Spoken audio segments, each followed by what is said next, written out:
I'm at NAREIT's headquarters in Washington, and joining us today is Henry Chamberlain, President of BOMA International.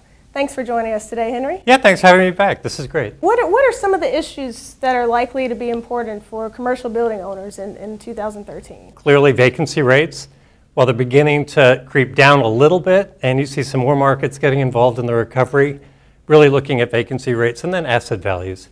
And related to that would be, I hear more concern about the teams that people have in place. Labor.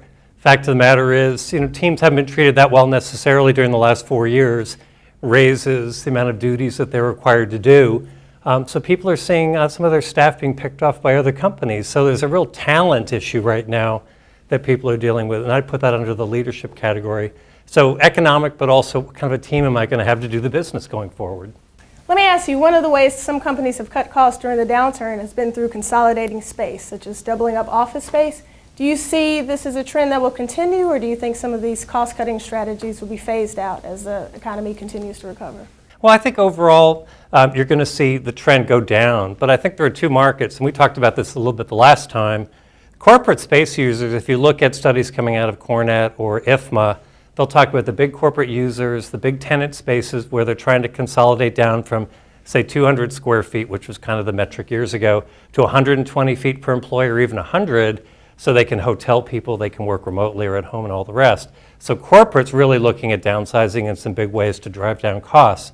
When you look at the multi-tenant marketplace, so the 10,000-foot tenants say, generally they say in our studies that we've done with Kingsley around our BOMA 360 program that we'll talk about, fact of the matter is they're really hanging on to that space. They may consolidate a little, they may redesign it, they may do some different things because they want to leverage up technology and how the teams work together, but they're really hanging on to their space.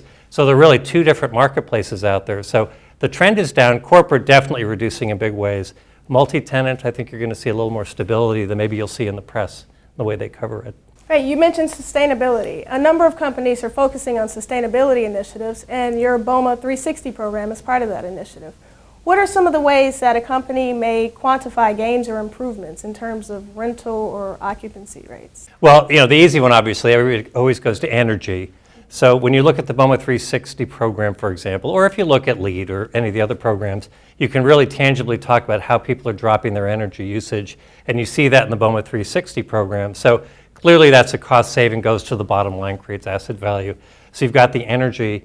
When you look at the studies that we've done, the tenants are really beginning to notice a delta, if you will, in terms of better operated space, high performance. They're doing their homework in terms of how energy is being used, kinds of recycling programs, the community impact of the buildings. So tenants are noticing the quality of those properties. And of course, what they're saying to us is, well, they want to stay in that space because they like what we're doing, which of course then ultimately inures to the bottom line when people renew their leases and all the rest.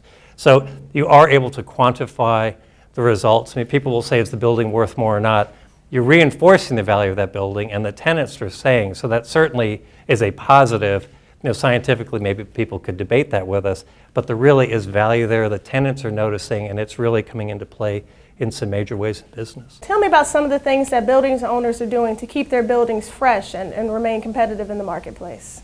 Taking a look at those buildings that you have, the existing building stock, and what kind of niche can you pursue in the marketplace, reposition that building, potentially do a retrofit and do a big rehab on a building, bring in a new energy plant and all the rest.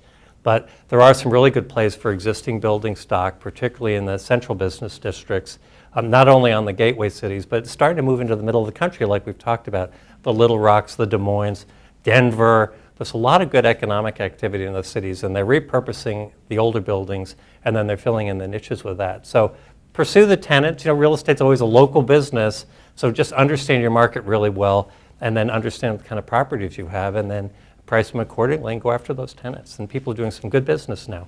Thanks again for joining us, Henry. Oh, Chris, it was great coming back. Thank you for having me. I'm Carissa Chappelle for REIT.com.